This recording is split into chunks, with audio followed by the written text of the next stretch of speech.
ugly son of a bitch!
It's inside!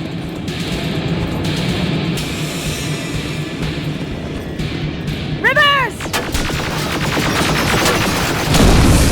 Rivers, we're trying to get through. You can't let it get away, you hear?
Commander. We got it. We finally got it. Good job, Rivers. Stay there. We're on our way.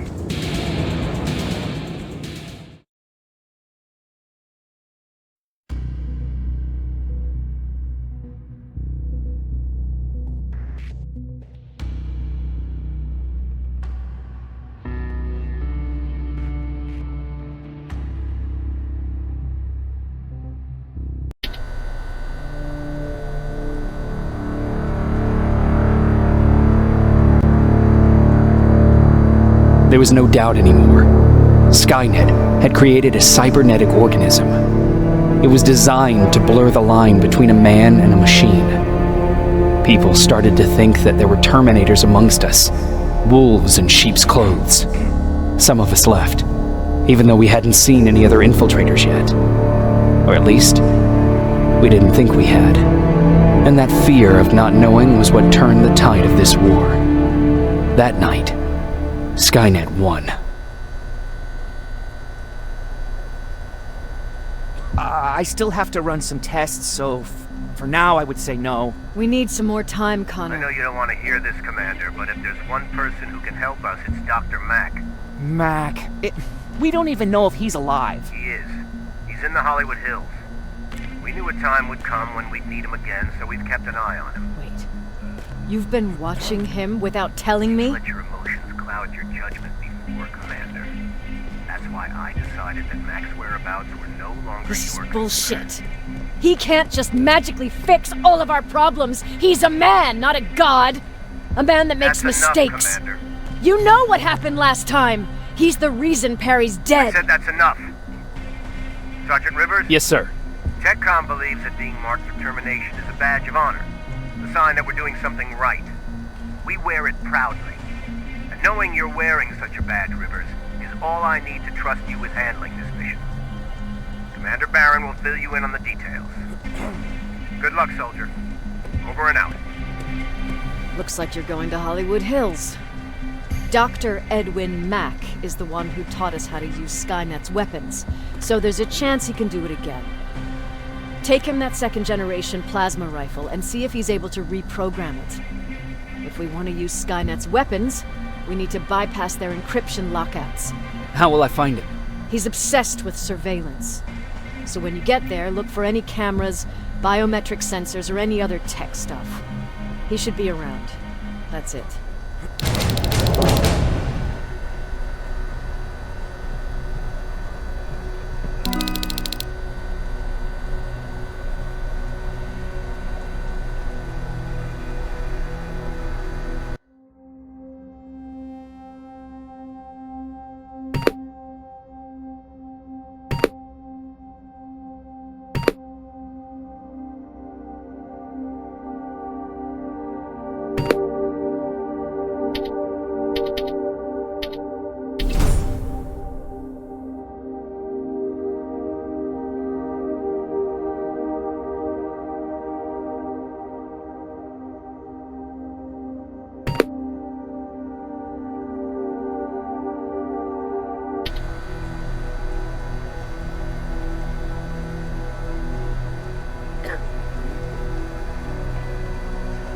Sure, let's trust someone who gets called Dr. Death. That won't bite us in the ass. In the meantime, I'll see what I can learn from the new CPU we acquired from that infiltrator. This could be the breakthrough that we've all been waiting for. I need to concentrate, so please don't disturb me.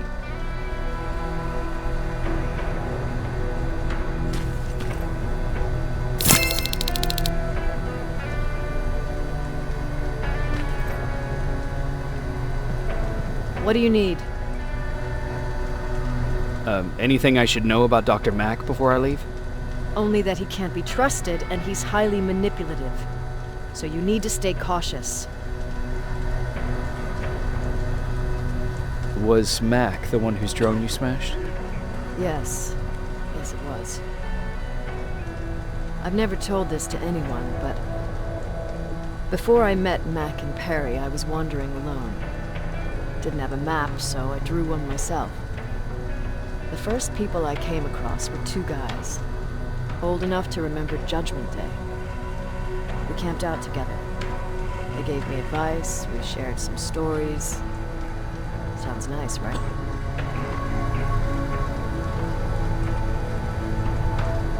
A little too good to be true. It was. I was too naive to notice it back then. When I woke up, all my things were gone, including my map.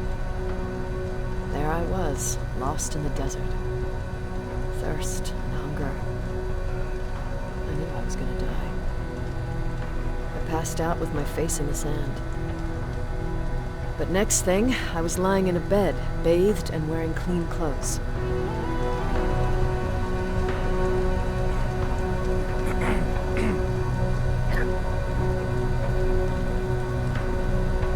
I'm guessing there's no happy ending to this story either. You're starting to learn. Through the window, I saw thousands of Terminators. First, I thought it was a work camp. But it was something else. A Skynet research facility. They kept me alive, but I didn't know why. I thought I was the only human there. But after a while, someone came into my cell. A man. Well-dressed, clean-shaven.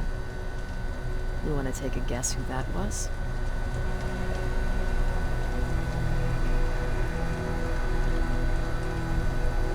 One of those guys who robbed you? No. He was a traitor to his race. Bastard was selling every piece of knowledge the machines didn't have. In return, they gave him everything he wanted. When he was done stuffing his face with food, he had another request. He wanted a whore. It lasted months, until I got to wrap a towel around his neck and make his eyes pop. You don't want to see people for what they really are. I've seen their true face. That traitor, those two guys in the desert, Mac, they all showed it to me. It's not pretty. The truth is, the only reason I fight for the Resistance is because I despise people just a little less than the machines.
Jacob, do you have a minute? Of course. I've heard that you're going to Hollywood Hills. Well, with Baron yelling like that, the whole shelter heard. He wanted me to tell you if I needed anything, so here it is. When you get to Hollywood Hills, could you stop by my old house? It's near the Griffith Park tennis courts. I wonder if Peter went there and left something for me. I know he'd be stupid to go there, since now it's behind the Annihilation Line, but then again, he was always full of stupid ideas. I'll see what I can do. Thank you.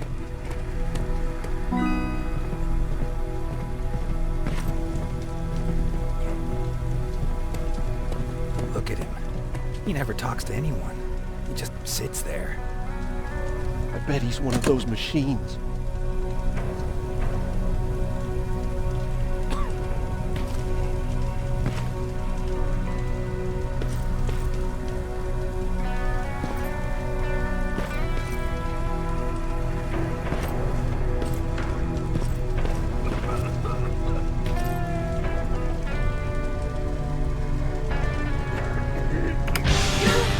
Don't be shy, Rivers. Turn up the volume. See? I knew you'd like it. God damn it!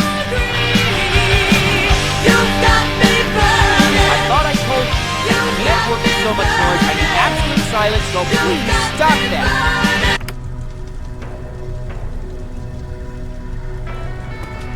I swear I should just join Skynet! Oops.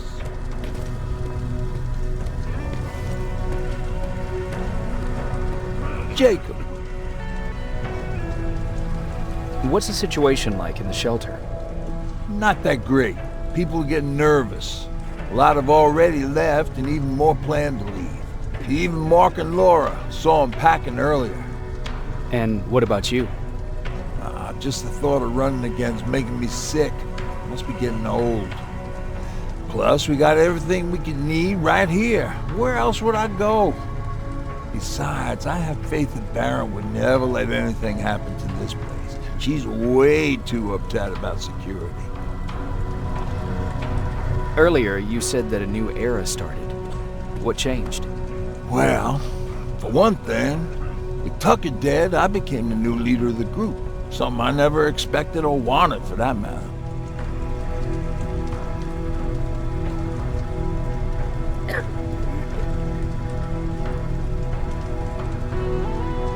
What did you do about it? That same night, I looked around at all those people who survived, and I felt scared. Scared of what they expected of me. I started to walk away like I was on autopilot. I don't know if I wanted to run away or to kill myself, but then something surreal happened. I found a metal door in the ground in the middle of nowhere. I was real unsure about what I might find under it, but what I did find was the aftermath of a massacre.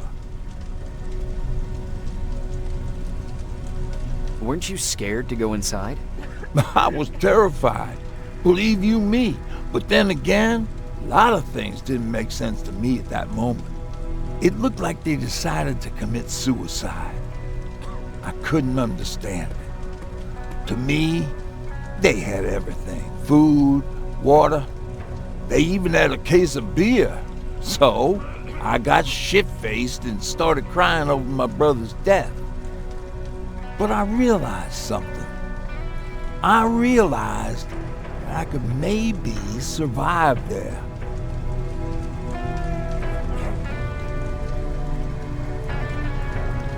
Did you stay there by yourself? No.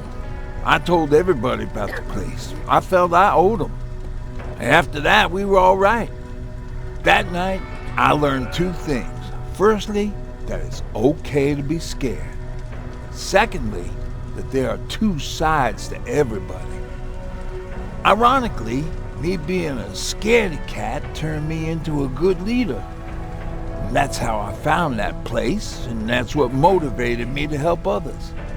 But Tucker, he was a leader from the start, but he had an ugly side too. He killed those who opposed him. He was a real scumbag, but he was my brother. He made me want to be a good person for the both of us. A hangover wasn't a high price to pay for that lesson.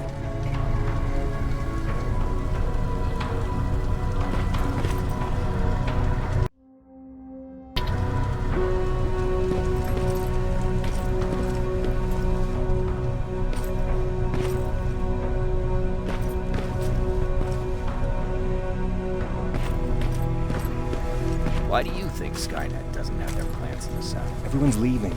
I think we should as well. Yeah, but where to?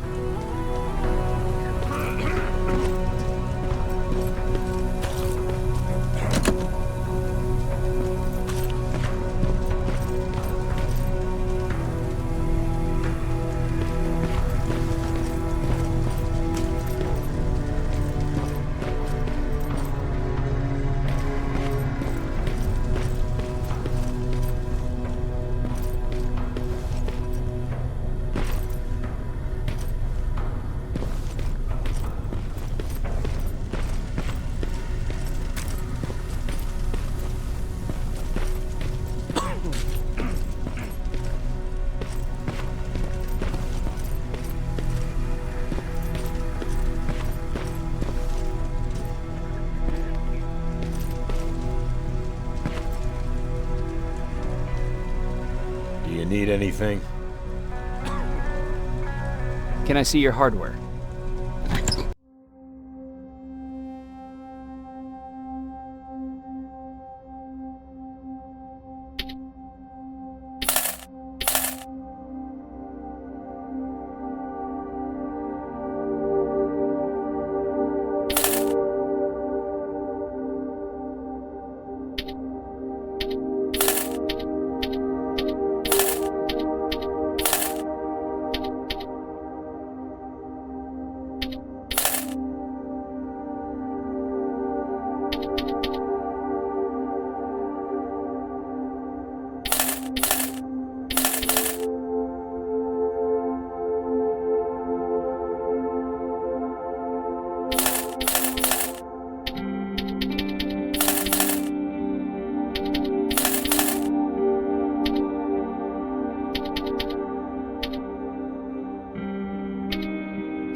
Jacob, I didn't see you there.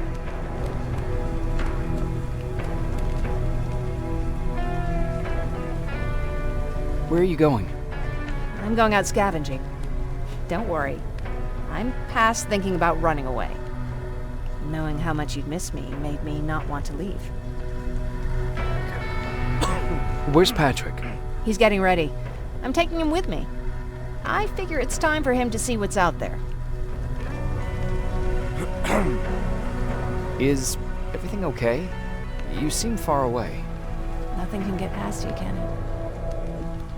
I've been thinking about the day we met. I never told you how we really ended up there. You can tell me anything. I know I can. That's why you're the first person I'm telling this to. That day, loud hammering woke me up.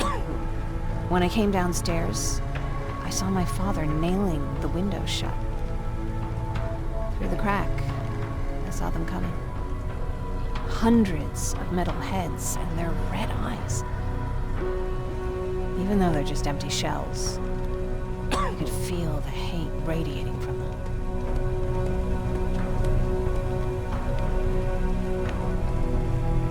What did you do?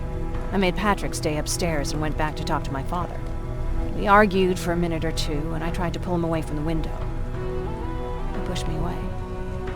I tried it again, but he shoved me. This time I fell. I didn't recognize him as he was reaching for a shotgun. He said, I shouldn't worry about the machines. They wouldn't hurt us. I don't even remember how. The gun was already in my hands. I closed my eyes and went someplace else. Didn't even hear the shot. I didn't hear Patrick's steps either.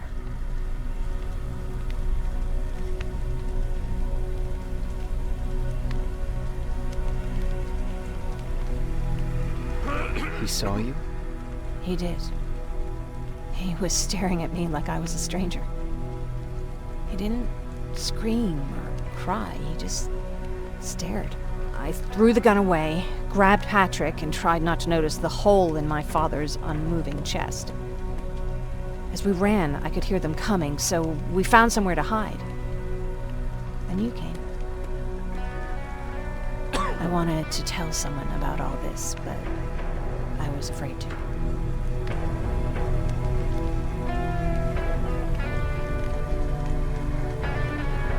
I'm glad you did. I am too. We talk a lot about how heartless the machines are. And I started to think that maybe I was too. I probably would have convinced myself of that if it wasn't for you keeping me sane. Thank you for everything. I never thought I would find a friend in times like these.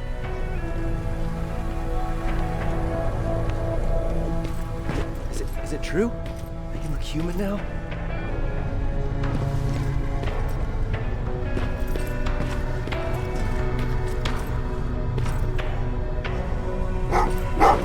What's with the dog? They've been like that ever since they brought that thing in.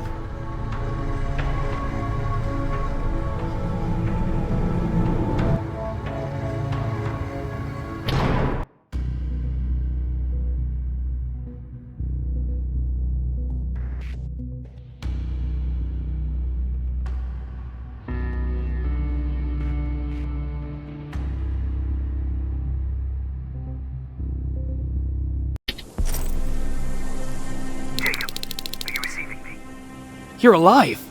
No time for that. Do whatever it takes to get everyone out of that shelter. Do you understand? You're not safe there. What? Why? God damn it! What does he mean? Get everyone out of the shelter?